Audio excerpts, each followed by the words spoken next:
Bueno, le doy la bienvenida a Diego Cavalli. Él es profe de educación física, licenciado en ciencias de la educación de la UBA. Trabaja en distintas universidades en formación docente, en la UMET, en la UNLO, en la Universidad de Hurlingham, por ejemplo, también en institutos terciarios. Es autor de didáctica de los deportes de conjunto y de enseñar a jugar al handball. Eh, Ha dado infinidad de conferencias y cursos. Y vamos a iniciar la charla con él preguntándole sobre uno de sus inquietudes, que es la enseñanza desde una perspectiva de derecho. Así que Diego, me gustaría que nos cuentes cómo estuviste trabajando con esta temática, que nos resulta a todos los que trabajamos en educación inicial, primaria y especial, como es la gente que está convocada para este encuentro de ideas, nos preocupa y nos interesa. Bueno, Walter, en principio agradecerte la invitación. Estoy muy contento acá de estar en este espacio contigo, en este conversatorio, en esta entrevista que vamos a armar. Ojalá salga linda, ojalá sea un espacio disfrutable y por supuesto también darle la bienvenida a todos los profesores y profesoras que en algún momento quizás tengan el deseo y la disposición de escucharnos, de escucharme algunas ideas que vengo trabajando hace tiempo ya, y que me parece que, creo que vamos a decir, por suerte o gracias a mucho trabajo, se está instalando en la agenda del campo de la educación física, ¿no? Esto cada vez es como más frecuente que aparezca esto de la enseñanza de la educación física desde un enfoque de derecho, la enseñanza de los deportes desde un enfoque de derechos. Es decir, me parece que lo más interesante de todo esto es que verdaderamente está formando parte ya de la agenda viva de la educación física o de lo que Raúl Gómez en algún momento llamó la agenda actual de la educación física, ¿no? Confrontándola con la vieja agenda de la educación física. Esto de la perspectiva del derecho, en realidad, digamos, no es un invento mío, digamos, ¿no? Si uno lee los diseños curriculares, y sobre todo refiero mucho más a los de la provincia de Buenos Aires, pero también aparece en los diseños de secundaria de la nueva escuela secundaria, digamos, ¿no? Aparece la educación física abrevando en un enfoque de derechos. Cuando yo leí eso, digamos, lo que me pasó es que quise dar un pasito más, digamos, ¿no? O sea, tratar de pensar, bueno, ¿qué significa enseñar la educación física desde un enfoque de derechos? Y tratar de ir como, de alguna manera, desanudando ese concepto, que es el derecho, y empezar a pensarlo con cuestiones más prácticas, ¿sí? Porque si no, queda, como siempre, como en un entramado discursivo verdaderamente muy bonito y que nadie diría yo no estoy de acuerdo con ello, ¿sí? Pero luego en el campo de las prácticas, en el campo de la enseñanza propiamente dicho, uno lo que constata es que no siempre el enfoque de derecho está presente, aunque en el discurso lo está, digamos, ¿no? Entonces, en ese marco a mí siempre me gusta, no quiero, digamos, ponerme demasiado teórico, ¿no? Pero siempre alguna conceptualización es necesaria. Eh, y cuando uno habla de un enfoque de derechos, lo primero que a mí me surge es definir qué es el derecho, digamos, ¿no? Y uno piensa en el derecho como un conjunto de normas y de reglas que están inspiradas en dos ideas muy fuertes. Por un lado, la idea de justicia, ¿sí? Y por otro lado, la idea de bien común, que regulan las relaciones humanas y cuya observancia es coactiva, es decir, esto no queda librado a la responsabilidad individual, sino que estas normas, ¿sí?, que velan por la justicia y por el bien común, son de cumplimiento efectivo, o deben ser de cumplimiento efectivo, o deben ser garantizadas. Digo, eso como una cuestión, digamos, fundacional o como punto de partida, me parece que está bueno. Después, el enfoque de derechos, ¿qué pretende? Bueno, pretende que ese conjunto de normas y de leyes inspiradas en las ideas de justicia y de bien común puedan verse materializadas, ¿dónde? En las clases de educación física, ¿sí? Y cuando hablamos de la clase de educación física, estamos pensando también en todas las prácticas corporales y motrices que se enseñan en el campo de la educación física. Estamos hablando que las prácticas deportivas o la enseñanza de las prácticas deportivas estén atravesadas por una perspectiva de derechos, que la enseñanza de las prácticas gimnásticas también, que lo mismo de las prácticas lúdicas, las prácticas en la naturaleza, es decir, todas las prácticas circenses, todas las prácticas de alguna manera emergentes, estén atravesadas por este enfoque de derechos. Y otra de las cuestiones que también me parece importante poner sobre la mesa cuando uno habla de un enfoque de derechos es, bueno, ¿cuáles son esos derechos que uno debe tutelar o que uno debe garantizar en nuestros espacios que son las clases de educación física?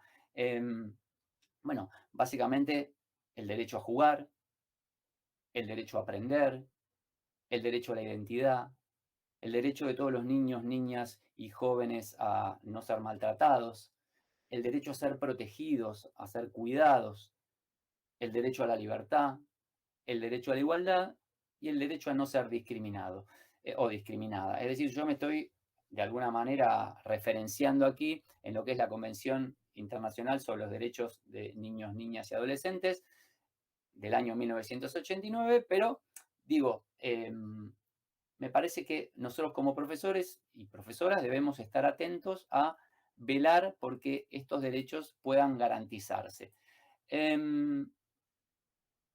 Después también hay como otra pregunta que yo me intento preguntar o hacer, valga la redundancia, ¿no? Y es, bueno, ¿cuáles son los postulados del enfoque de derechos? Y básicamente yo diría que el enfoque de derecho parte de un primer postulado, de una analogía que tiene que ver con pensar la clase de educación física como un mercado en el cual circulan bienes, ¿sí? Por supuesto, también hay distribución y hay apropiación de esos bienes. ¿Y cuáles son los bienes que circulan en las clases de educación física? Son los bienes de la cultura física, ¿sí? Es decir, son esas prácticas corporales y motrices que en un determinado contexto histórico se realizan en una sociedad. Esos bienes de la cultura física, ¿sí? Que los profesores y las profesoras seleccionamos y enseñamos, ¿sí? En las escuelas y en distintos contextos, bueno, circulan, se distribuyen y hay distintos niveles de apropiación en las clases, ¿no? Entonces, me parece que un primer punto de partida desde el enfoque de derechos es pensar la clase como un mercado. Luego, ¿sí? El enfoque de derechos parte de la sospecha, y uso la palabra sospecha, Walter, porque no quiero usar la palabra certeza, quizás alguno quiera usar la palabra certeza, ¿sí? De que en buena parte de las clases esta distribución, circulación y apropiación de saberes no es del todo justa. Entonces, como esa distribución, apropiación y circulación de los saberes en las clases de educación física no parece ser del todo justa, quizás alguno quiera usar la palabra sospecha, ¿sí? Quizás otros quieran utilizar la palabra certeza. Yo, para suavizar un poco la cuestión, prefiero utilizar la palabra que el enfoque de derechos sospecha de que la distribución de los saberes y la apropiación de saberes no es del todo justa. Y que para que esa distribución de saberes que se ponen en juego, cuando hablo de saberes estoy hablando de los contenidos de la educación física, correr, saltar, lanzar, el cuidado del cuerpo, es decir, pongamos los saberes que ustedes quieran, eh, para garantizar esos saberes, el profesor, que es de alguna manera el representante o quien ejerce el gobierno de la clase, debiera o debería establecer un conjunto de pautas o un conjunto de normas que garanticen una redistribución o una distribución más justa de saberes. Es decir, sin la intervención de ese profesor o de esa profesora, lo más probable, ¿sí? Es que algunos se lleven mucho, otros se lleven poco y otros se lleven nada.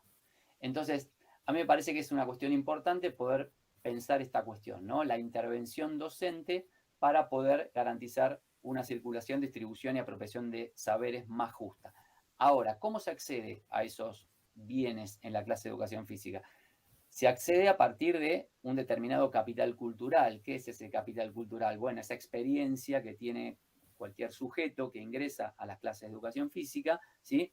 Y que le permite, en función de ese capital, apropiarse de más o menos bienes, digamos, ¿no? Es como en el mercado, quien tiene más capital tiene más acceso y tiene más posibilidad de decidir ¿sí? Y acceder a bienes. Bueno, en el campo de la educación física, jugando con esta analogía, pasa lo mismo. El capital que tienen determinados sujetos, las experiencias motrices que tienen determinados sujetos, les permite, ¿sí?, participar mucho más plenamente de la clase y apropiarse mucho más de aquellos bienes que se ponen a circular en la clase. Hasta ahora el panorama que vengo planteando es un panorama bastante negativo, digamos. ¿Y cuál sería una primera solución? Bueno, en este punto acá lo que hace el enfoque de derechos es reivindicar el valor de la enseñanza como un elemento fuertemente democratizador en relación con la transmisión de bienes, ¿sí?, como para que a partir de una transmisión más justa de esos bienes, niños y niñas puedan apropiarse también de una manera más justa de esos bienes de la cultura física, es decir, de una distribución más justa de bienes y una circulación más justa de saberes a partir de un profesor que enseña, que transmite saberes, es posible una apropiación también más justa de saberes.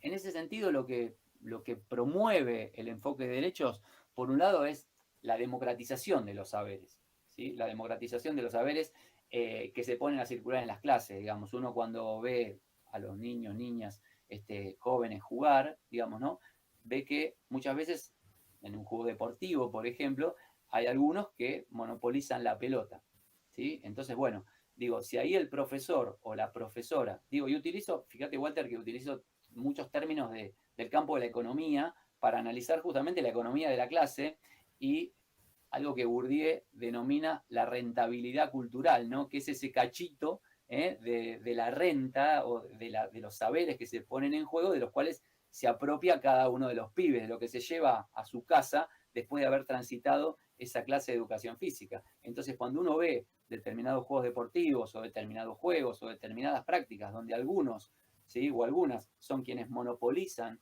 esos saberes, es decir, se apropian de esos saberes porque tocan más la pelota, por ejemplo, ¿sí?, porque tienen liderazgo, porque tienen ciertos roles de liderazgo y eso les permite participar o estar en determinadas situaciones donde toman las decisiones más importantes, y eso lo que hace es cristalizar un orden jerárquico de la clase que tampoco ayuda demasiado a democratizar los saberes. Bueno, en ese sentido me parece importante pensar que estas normas que prescribe un Estado de Derecho, ¿sí?, ayudan a democratizar los saberes y ayudan también, por supuesto, a que no sean algunos pocos los que monopolizan esos saberes, ¿no?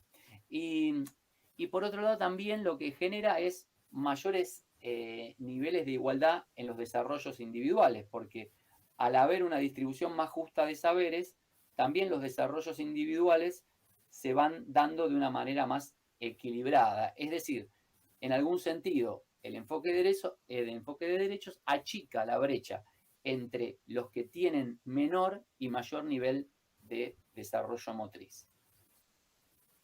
Y algunas cuestiones más y después entramos, si te parece, en una situación más dialogada, pero por lo menos como para dejar planteado algunas cuestiones, ¿no? ¿Cómo, ¿Cómo se instala un pleno Estado de Derecho, ¿no? Y yo acá voy a nombrar 4 cuestiones, ¿sí? Un Estado de Derecho se instala generando espacios seguros que garanticen el derecho de todos y de todas a aprender, ¿sí? Y cuando hablamos de espacios seguros, no estamos hablando del el mapa de riesgo del patio o del gimnasio, ¿no? Estamos hablando de espacios libres de burla, espacios libres de discriminación y espacios libres de cualquier tipo de violencia, ¿sí? Los espacios seguros son condición de posibilidad para poder aprender. Y a mí me parece que ese es una de las, digamos, de los aportes de un enfoque de derechos, ¿no? O un enfoque de derechos se promueve a partir de generar espacios seguros de aprendizaje. Estos espacios seguros de aprendizaje, insisto, ¿no?, espacios libres de burla, espacios libres de discriminación y espacios libres de cualquier tipo de violencia, son los que permiten que niños, niñas y jóvenes se animen a hacer aquello que no saben hacerlo para aprender a hacerlo. Porque aprender supone animarse, porque aprender supone tomar riesgos, ¿sí? Y si yo no estoy seguro, si yo no siento que me muevo en un espacio seguro, probablemente no tome riesgos. Y si no tomo riesgos, no aprendo. Entonces el enfoque de derechos tiene la obligación y el compromiso de generar un espacio seguro. Es decir, cuando digo el enfoque de derecho, por supuesto, digo, nosotros los profesores y las profesoras de educación física debemos asumir este compromiso que por supuesto que está directamente relacionado con los derechos del niño y de la niña y de los jóvenes y adolescentes que mencionaba al principio, digamos, ¿no? Es decir, que nadie se sienta discriminado, que nadie vea su identidad vulnerada, es decir, esta cuestión, y que tampoco nadie sienta que su integridad física puede verse vulnerada en un juego por el carácter violento que tiene ese juego, porque eso deja a muchos pibes y muchas pibas afuera. Entonces, por un lado, eso me parece una cuestión central, ¿no? El tema de los espacios seguros. Y para decir un par de cosas más sobre lo que son los espacios seguros también son espacios donde competencia y participación tienden a estar equilibrados, ¿sí? Los espacios muy competitivos no tienden a ser espacios seguros, no son espacios que invitan a tomar riesgos a todos y a todas. Los espacios muy competitivos hacen que solo algunos y algunas tomen riesgo, porque tomar el riesgo supone ganar o perder, digamos, ¿no? Y después asumir las consecuencias de si mi decisión nos llevó a ganar o nos llevó a perder, digamos, ¿no? Hay muchos pibes y muchas pibas que tienen en su espalda, ¿sí? Mucha autoestima, digamos, ¿no? Y pueden bancarse esa situación, y otros muchos, que son la gran mayoría, que no lo tienen. Entonces, bueno, si uno plantea situaciones de mucha competitividad en las clases de educación física, probablemente los espacios se vuelvan menos seguros a la hora de aprender. Y la otra situación también que me parece importante evaluar para generar espacios seguros son los niveles de exposición, digamos, ¿no? Es decir, yo hace muchos años que vengo bregando por pensar una educación física sin hileras, ¿no? Y cuando hablo de pensar una educación física sin hileras, hay muchos que abren los ojos como el 2 de oro, digamos, ¿no? Y me miran diciendo, ¿qué es eso? ¿Qué es una educación física? Para mí es casi una revolución, un cambio de paradigma, digamos. Pensar una clase de educación física sin hileras es un cambio de paradigma, es perfectamente posible, y por supuesto que yo lo pienso desde el punto de vista de la dinámica de la clase, como no, pero también lo pienso desde los niveles de exposición que generan las hileras, digamos, ¿no? Y muchas veces las hileras son el caldo de cultivo para que quienes están esperando, ¿sí? Estén observando a quien está haciendo una ejecución motriz. Recordemos que para aprender es necesario animarse. Si le sale, todo va a ir muy bien.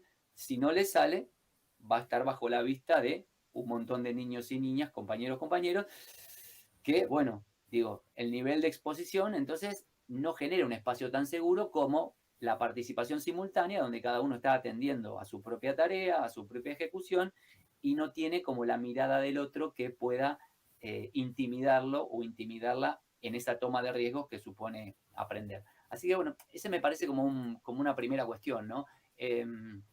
Tratar de poder pensar que aprender supone tomar riesgos y que para tomar riesgos nosotros necesitamos generar espacios seguros de aprendizaje. Otra cuestión que tiene que ver con cómo ayudar o cómo promover un enfoque de derechos, tiene que ver con, bueno, este conjunto de decisiones o normas o regulaciones que los profesores y las profesoras podemos tomar en las clases de educación física como para que justamente el juego sea más democrático y más participativo. Y acá caigo en algunos lugares comunes, digo, el juego reducido como un elemento, ¿no?, que promueve la participación y que lamentablemente, bueno, Walter, vos también lo sabés, ¿no? Todavía nosotros seguimos viendo clases de educación física donde el juego reducido no termina como de instalarse, ¿no? Y verdaderamente tiene un valor enorme. Y por ejemplo, otra regulación que es bastante resistida, por lo menos en los deportes de invasión, es jugar sin picar la pelota, porque el picar la pelota promueve el juego individual, y al jugar sin dribbling, entonces se promueve un juego más participativo y democrático. Es decir, este conjunto de normas, ¿sí?, que regulan el juego y que tienden a hacerlo más democrático, bueno, forma parte de lo que sería un enfoque de derechos, ¿no? O limitar la cantidad de goles de un determinado jugador o los jugadores. Bueno, todas reglas, todas regulaciones sobre el juego que promueven un juego más participativo. Sabés que Sí. abriste, como ya sabía, ¿no? Infinidad de puertas, y una de las cosas que pensaba mientras te escuchaba es que era invitar a quienes están viendo tu participación a que la vuelvan a escuchar varias veces, porque en cada tramo hay mucho jugo para frenar, pensar, mirarse al espejo en sus propias prácticas de cada uno. Y yo tomé algunas notas. Pensaba en las microviolaciones a esos derechos que permanentemente aparecen por parte de los compañeros y a veces por parte de nosotros mismos. Y muchas veces esas microviolaciones como cuestiones inconscientes, que tienen que ver con nuestras matrices y que de repente aparecen. Entonces pensaba, bueno, reflexionaba mientras hablaba de la importancia de, primero, de darnos cuenta de esto, la toma de conciencia de que esto sigue sucediendo y nos va a seguir sucediendo, y que si estamos atentos quizás podamos llegar a mejorar nuestras prácticas. Y la otra cuestión es la empatía, poder sentir la tristeza de ese niño cuando no está disfrutando de la clase, o cuando se siente solo porque no lo quieren sus compañeros, no quieren jugar con ellos. Como dos espacios o dos situaciones interesantes para trabajar. Ponerse en el lugar del otro y ser consciente de que a veces esas micro violaciones de derechos están con nuestro consentimiento o en nuestras manos también. Te pediría para continuar. Sí, perdón, Walter, y en ese punto nosotros muchas veces hacemos un montón para promover ese tipo de microviolaciones que vos hablabas, porque digo, cuando nosotros hacemos que cada vez se ve menos, pero todavía sigue apareciendo, que los chicos y las chicas elijan capitanes, que eligen equipos, y digo, ahí automáticamente, digamos, se están generando situaciones de un altísimo nivel de discriminación, porque ya estamos discriminando entre aquellos que juegan bien o que no lo juegan o que no juegan bien. Estamos discriminando entre aquellos que están más integrados, es decir, que tienen mayor capital social, porque tienen una red de vínculos al interior del grupo, digamos, ¿no? Y otros que no lo tienen, es decir, que tienen capital simbólico también, es decir, no, este chico juega muy bien o es muy bueno en tal cuestión, es decir, y todo ese capital que tienen, digamos, ¿no? Le permite ser elegido primero o ser elegida primero.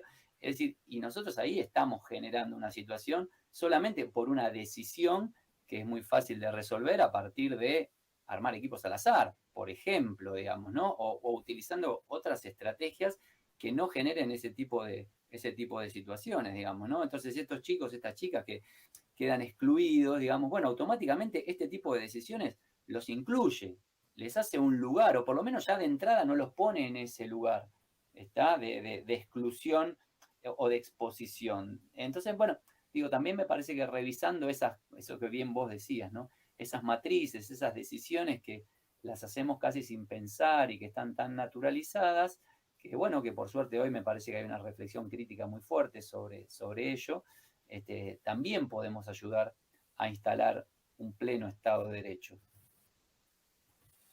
Sí, acuerdo 100%. Ahí volví a escucharte y pensaba en que estos ejemplos que diste, por ejemplo, el de las pilas o el de elegir para organizar un juego, eh, tipo pan y queso, eh, también hay otras situaciones, o por la estructura misma del juego, que promueve la eliminación. O sea, vos salís y hasta que no termine el juego no volvés, que genera un desequilibrio en el tiempo, en el volumen de participación, pudiendo simplemente con una modificación de la regla, si consideramos que ese juego es valioso, cambiar de función ante la situación de, no sé, en una mancha ser tocado, en vez de ser excluido, cambiar de función y haber una rotación constante de las funciones o de los derechos que se adquieren en vez de ser eliminado, salir.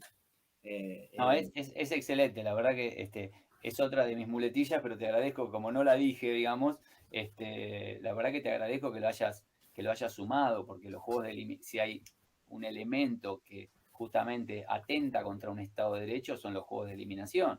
Digamos. Es más, no solamente atentan contra un Estado de Derecho, sino que agigantan más la brecha entre aquellos que son más hábiles y que no es que son más hábiles porque genéticamente son más hábiles, sino porque han tenido el privilegio y un conjunto de oportunidades. Bueno, por lo menos ese es mi postulado y creo que lo compartimos plenamente, Walter, ¿no? En el Sí. sentido de que, digamos, aquellos sujetos que han tenido, no sé, determinada cantidad de horas de práctica, ¿no? Se han apropiado de un conjunto de saberes que les permiten luego jugar, ¿sí? De una determinada manera que otros chicos y otras chicas no lo tienen. Entonces muchas veces quedan eliminados del juego.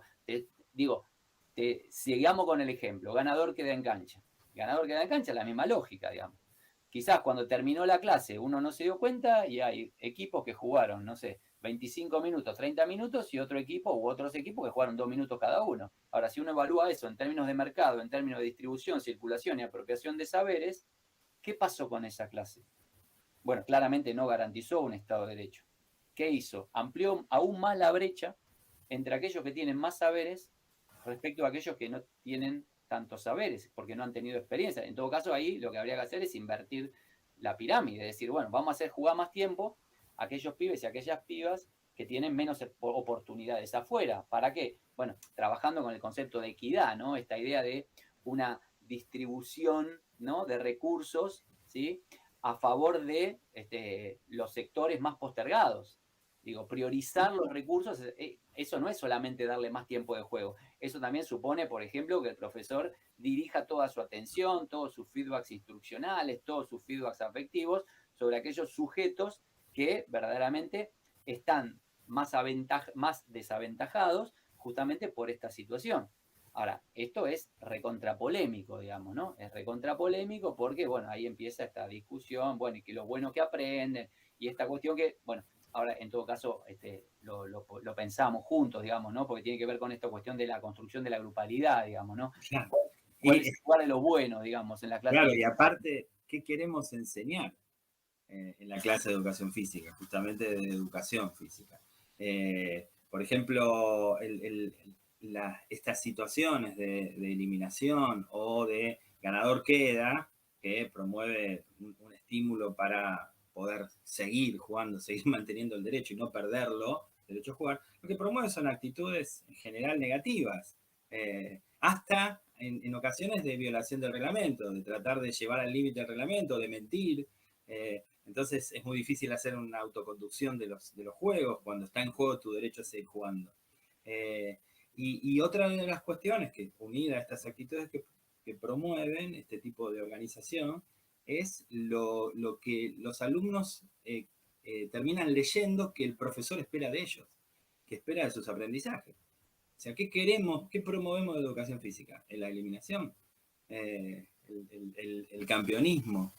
Y bueno, y está pegado a todo tipo de sistema de organización de torneos, que en muchas ocasiones tenía, en algunos lugares lo sigue teniendo, instancias eliminatorias en donde iban quedando los equipos ganadores a las siguientes etapas, que naturalmente lo que promueve es organicemos un equipo seleccionado para que nuestra escuela gane.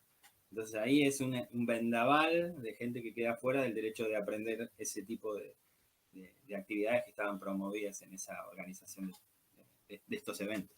Y de eso se siguen todavía más desequilibrios. ¿Por qué? Porque el profesor o la profesora en su clase de educación física trabaja mucho más o trabajaba mucho más con esos niños y esas niñas que iban a participar del torneo, por supuesto abandonando a aquellos que no iban a participar. Y por otro lado también, si no se generaba eso, se generaba un estímulo extra para aquellos que eran seleccionados, con lo cual también la brecha cada vez era más grande entre aquellos que tuvieron muchas oportunidades y evidencian un alto nivel de habilidad y aquellos que han tenido menos oportunidades y evidencian menos nivel de habilidad. Es decir, todo iba en cascada a partir de esa estructura de torneos, ¿sí? Venían decisiones en cascada para abajo que muchas veces no contribuían a poder trabajar con aquellos pibes y aquellas pibas que realmente necesitan mucho más de la propuesta de educación física porque afuera no la tienen, porque no tienen esa oportunidad, digamos, ¿no? Y por supuesto que, y volviendo al tema, que no hay interlocutores acá, pero siempre aparece cuando yo planteo esto, digamos, ¿no? Está esta cuestión, bueno, entre comillas, y los buenos y las buenas, ¿qué aprenden en mi clase de educación física? ¿Qué se llevan? Porque lo que estás haciendo es nivelar para abajo. Pablo Pinó, seguro lo conocés, un famoso y reconocidísimo historiador de nuestro país, de la educación, historiador de la educación, que trabaja en la Universidad de Buenos Aires, en realidad lo que dice es que cuando pasan estas cosas, digamos, ¿no? Y se empieza a decir que se nivela para abajo, en realidad lo que empieza a pasar es que el saber se democratiza y algunos sectores de poder empiezan a perder sus privilegios, ¿no? Entonces una de las formas es esta idea de que se está nivelando para abajo. Pero en realidad lo que dice Pablo Pinó es que el saber se democratiza y algunos ven de alguna manera que están perdiendo sus privilegios. Pensémoslo en aquellos que han ido siempre a los torneos y que de un momento para otro el profesor dice, bueno, a partir de ahora, este año, o van todos o no va nadie. O si a mí me obligan a tomar decisiones de que vayan 10, yo no voy. Entonces voy a armar otra modalidad de encuentros, digamos, ¿no? Bueno, estoy bajando la calidad o estoy generando otras cosas, o estoy democratizando, bueno, para mí estoy democratizando el saber y generando otro tipo de aprendizaje. Bueno, pero... Hay una imagen que se me viene a la mente que tiene que ver con desde el momento en que la antropología reconoce que el ser humano, digamos, se socializa de manera tal, se humaniza de manera tal, que se lo puede considerar humano. Y es al encontrar en algunas de los grupos originarios nómades, en los huesos que se encuentran, fracturas consolidadas. Entonces la interpretación es que el recorrido que venían haciendo cuando alguien se rompía una pierna y no podía seguir caminando, lo iban a esperar, lo iban a acompañar o lo iban a trasladar, no lo iban a dejar abandonado. Entonces, de esa manera se entiende la grupalidad de la que estabas hablando. Bueno, aprendemos todos, caminamos todos, nos trasladamos todos, nos cuidamos entre todos. Y creo que esos son los aprendizajes que deberíamos...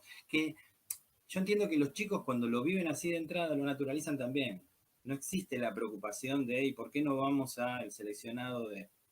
No es la preocupación. Como no era la preocupación, no sé, mi hijo, te cuento, como una de las tantas cosas,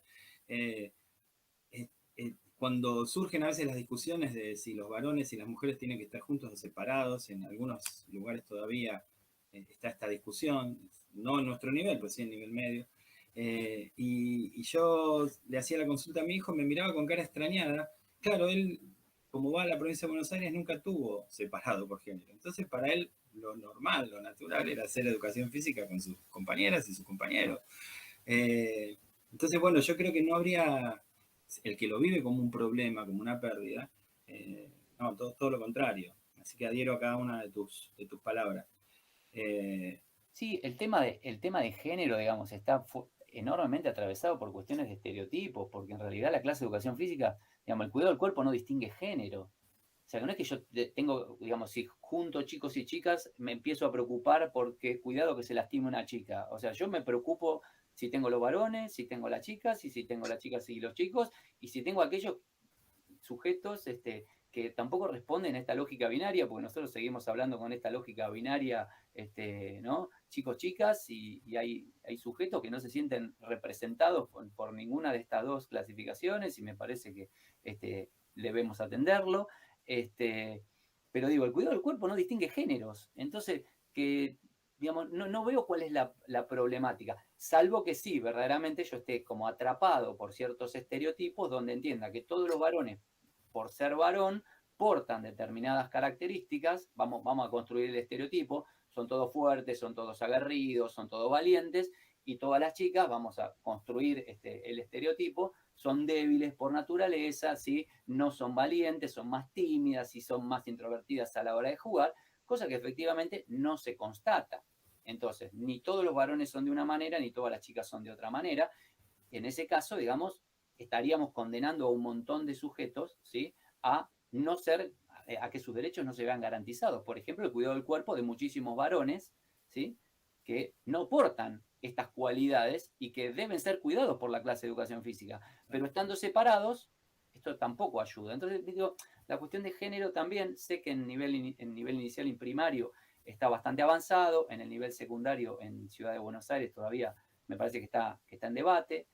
en provincia está avanzado, hubo resistencias, hay que decirlo, Walter, esto no fue Sí, sí, sí. no fue una Pero situación aparte, el problema es no solo que, no, sencilla. que esté avanzado en cuanto a la legislación, No, claro. sino también en las prácticas, porque hacia adentro de los niveles en donde está dirigido esta serie de conferencias o de charlas, también uno puede hacer una subdivisión en su propia clase y termina replicando lo mismo, nada más que amontonándolos en el mismo momento.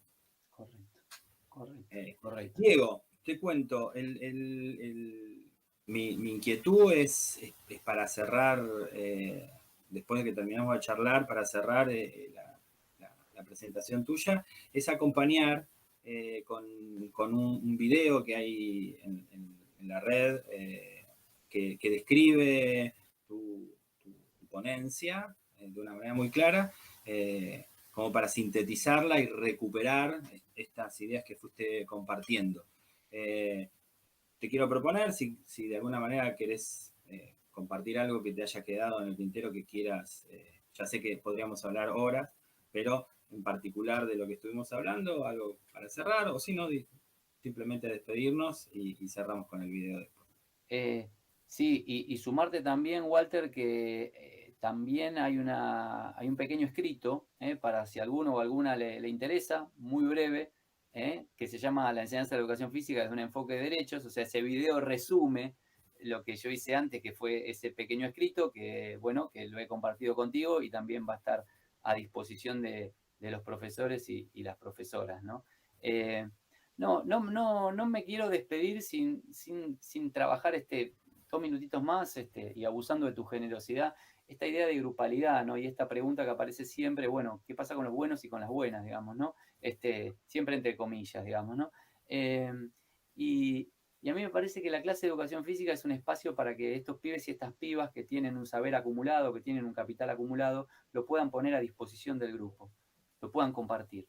Me parece que más allá de que sea un momento para generar, ¿no? Que se acreciente su narcisismo, ¿no? Y esta cosa de miren qué bueno o qué buena soy, digamos, ¿no? Que puedan poner todo ese saber al servicio del grupo, al servicio del colectivo, para hacer una clase mucho más rica, para hacer una clase que brille a partir de esos saberes que tienen esos chicos y esas chicas. Es decir, nosotros los necesitamos y las necesitamos en nuestras clases, ¿sí? Para que compartan ese saber que traen, no para que lo disfruten solo ellos. Entonces eso me parece sumamente importante. Pensemos qué ha hecho históricamente la educación física con esos sujetos, ¿no? Les ha dado la posibilidad de no venir a la clase, los ha eximido por hacer deporte, ¿sí? Los ha usado de referees, es decir, siempre afuera, siempre como que hasta que molestaba, digamos, ¿no? Molesta el que es muy bueno y molesta el que es muy malo, digamos. ¿Por qué no podemos generar, digamos, esa heterogeneidad que genera tanto aprendizaje, tanto enriquecimiento, donde todos dan algo al grupo, ¿sí? Y a partir de ese dar, todos también se llevan? Pero digo, y todos aprenden, por supuesto, porque ¿qué aprende este sujeto? Bueno, aprende que ese saber que tiene está buenísimo si lo puede compartir con otros, ¿no? Que es mucho más placentero que disfrutarlo solo, digamos, ¿no? Porque además hubo alguien que fue muy generoso o muy generosa y se lo enseñó y se lo transmitió. Entonces me parece que está bueno pensar en ese lugar para estos pibes y para estos pibas, ¿no? La clase de educación física no es el lugar para que alimenten su narcisismo, es el lugar para que pongan todo ese saber al servicio de los compañeros y de las compañeras, y aprender a disfrutar de eso, digamos, ¿no? Hay un concepto que es que aprendemos escuchando, aprendemos mirando, aprendemos más haciendo y aprendemos mucho más enseñando. Así que le estarías regalando esta oportunidad de aprender mucho más, también enseñando a sus compañeros, compartiendo las experiencias que ellos han tenido la posibilidad de tener. Y lo último, Walter, ahora sí, para cerrar, yo hace mucho que vengo trabajando con este enfoque y la verdad que, bueno, sí ayuda a la construcción de grupalidad, sí ayuda a disminuir enormemente los niveles de violencia entre los grupos, que es una preocupación, digamos, ¿no? Hoy muy fuerte el tema de la violencia, de los modos en los cuales se vinculan los pibes y las pibas, digamos, ¿no? Me parece que es un modo que viene a dar respuestas a una problemática, ¿sí? Que, que es bien propia de la agenda actual de la educación física, ¿no? Y para lo que muchos profes no han sido formados en los profesorados de educación física, ¿no? Los profesorados muchas veces siguen como muy preocupados por la enseñanza de las ejecuciones y ese tipo de cuestiones, y cuando uno se encuentra con los grupos, se encuentra con una dinámica social que muchas veces lo desborda. Si uno es capaz de ser un buen lector y un buen analista y intervenir sobre las dinámicas sociales, bueno, el enfoque de derecho me parece que nos da una herramienta sumamente potente y poderosa para poder trabajar con ello y generar un encuadre, ¿sí? Que después sí me permita laburar en el desarrollo de los diferentes saberes, pero de una manera más justa y más, de alguna manera, igualitaria y promoviendo el bien común para retomar los valores del principio. Bueno, Diego, muchísimas gracias. La verdad que suscribo cada palabra que compartiste. Te agradezco en nombre de todos los que componemos este colectivo de docentes. Y bueno, seguiremos en contacto y seguiremos construyendo. Un abrazo grande para todas y para todos. Chau. Gracias. Adiós.